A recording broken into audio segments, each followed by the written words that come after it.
Student, welcome to the Spandan academy class 4th subject Hindi chapter 11।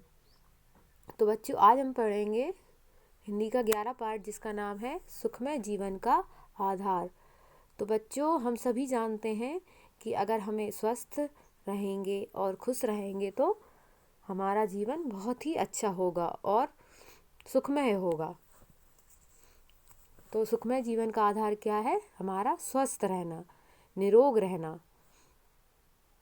तो आइए पाठ पढ़ना शुरू करते हैं। यह सच है कि पहला सुख निरोगी काया है। तो बच्चों, इसमें क्या लिखा है? यह सच है कि पहला सुख निरोगी काया है। जो हमें पहला सुख होगा वो क्या होगा? निरोगी काया। मतलब जब हम स्वस्थ रहेंगे, ठीक रहेंगे, तो हमें सारे सुख अपने आप प्राप्त हो जाएंगे।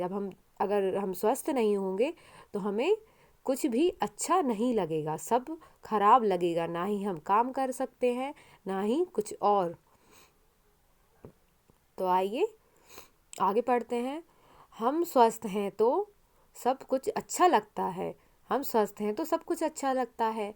हंसने हंसाने को मन करता है। रात को नींद भी अच्छी आती है। सुबह तरोताजा उठते हैं। हर काम स्फूर्ति से करते हैं। आलस्य पास नहीं भटकता। भोजन पचता है। समय पर भूख लगती है। पर जब स्वास्थ्य ठीक नहीं हो तो कुछ भी अच्छा नहीं लगता। तो बच्चों, जब हम स्वस्थ होते हैं तो नींद भी अच्छी आती है, सुबह तरोताजा उठते हैं, स्फूर्ति रहती है, आलस्य पास नहीं भटकता, भोजन भी समय पर खाते हैं तो सब कुछ अच्छा रहता है, भोजन भी टाइम से पचता है। तो स्वस्थ रहने के कई लाभ हैं। और जब हम ठीक नहीं, स्वस्थ नहीं होंगे तो हमें कुछ अच्छा नहीं लगता। ना भूख लगती है, ना नींद आती है, स्वभाव में चिड़चिड़ापन आ जाता है। हम क्या हो जाते हैं? चिड़चिड़े हो जाते हैं, हमें कुछ अच्छा नहीं लगता और गुस्सा आती है। तन मन पर उदासी छा जाती है। शरीर काम भी नहीं करता और खुश भी नहीं होते हम। इसलिए तन और मन स्वस्थ रहे, ऐसी बातों पर ध्यान देना जरूरी है। हम स्वस्थ रहें, हमारा शरीर स्वस्थ रहे, इन बातों का हमें ध्यान रखना है। सबसे पहले बात शरीर की सफाई की है। स्वस्थ रहने के लिए क्या होना चाहिए? शरीर को साफ स्वच्छ होना चाहिए। तो बात शरीर की सफाई की है। हम काम के लिए इधर उधर जाते आते हैं, सभी सब काम करते हैं, तो सभी को इधर उधर काम पर जाना रहता है। परिश्रम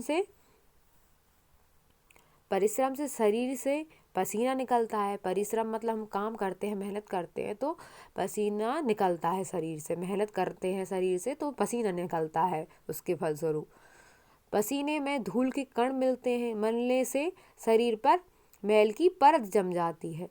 जो पसीना होता है वो क्या होता है? गीला पदार्थ होता है, और उसमें जैसे ही धूल के कण मिलते हैं तो मैल बन जाता है वो। तो क्या होता है? पसीने से मैल पैदा हो जाता है, मैल की परत जम जाती है शरीर पर, जिससे त्वचा के छिद्र बंद हो जाते हैं। जो त्वचा होती है हमारी शरीर पर, उसमें छिद्र होते हैं बारीक, तो वो बंद हो जाते हैं।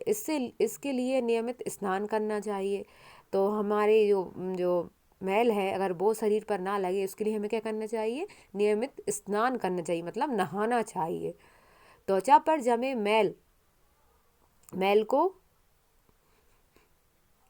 त्वचा पर जो मैल रहता है उसको मोटे कपड़े से रगड़ कर साफ करना चाहिए। त्वचा पर जो मैल जमा होता है उसको रगड़ के कपड़े से साफ करना चाहिए नहाते टाइम। दांत साफ करना व नाखून काटना भी आवश्यक है। दांत भी साफ करने चाहिए और नाखून भी काटने चाहिए नियमित रूप से। शरीर की सफाई के साथ साथ कपड़ों की सफाई भी आवश्यक है। जो हमारे शरीर को साफ रखने के साथ साथ हमें कपड़ों को भी साफ रखना चाहिए, मतलब नियमित रूप से कपड़ों को धुलना चाहिए। कपड़े साफ ही पहनने चाहिए। गंदे कपड़ों में बीमारियों के कीटाणु हो सकते हैं। जो गंदे कपड़े हैं उनमें बीमारियों वाले कीटाणु पैदा हो सकते हैं।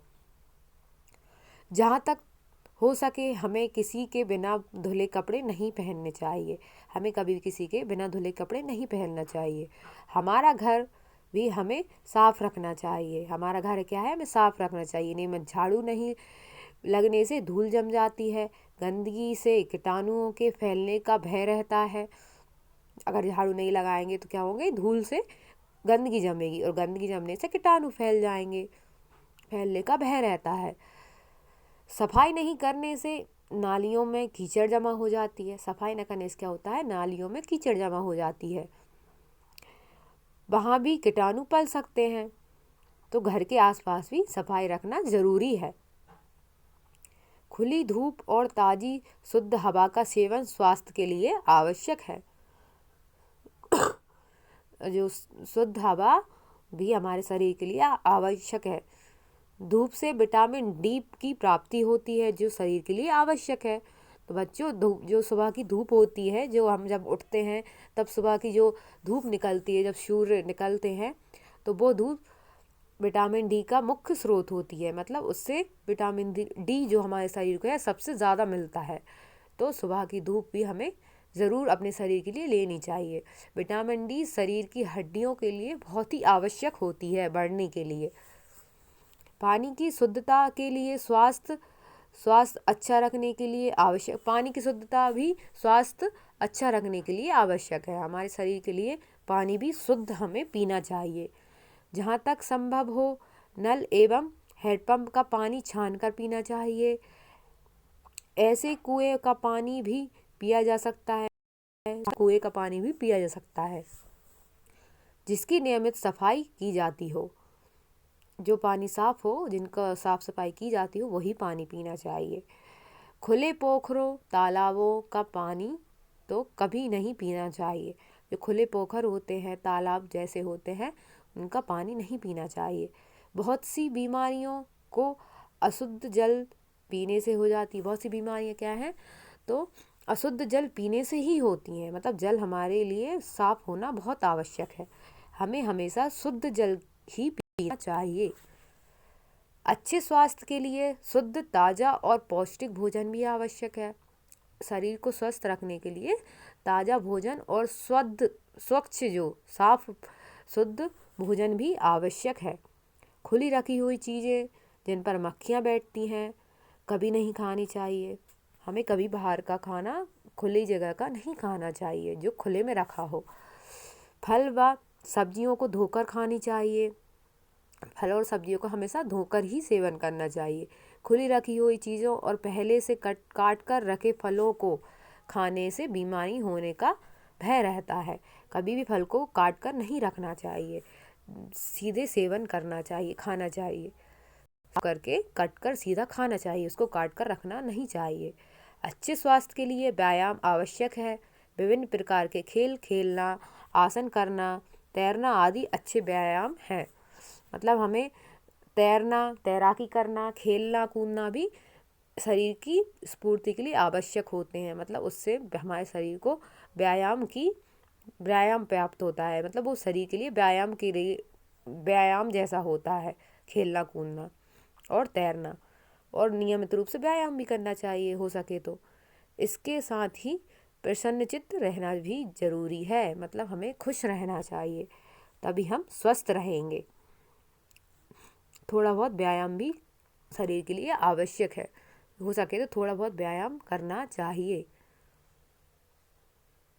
अच्छे स्वास्थ्य की निशानी है व्यायाम, जो है वो अच्छे स्वास्थ्य की निशानी है।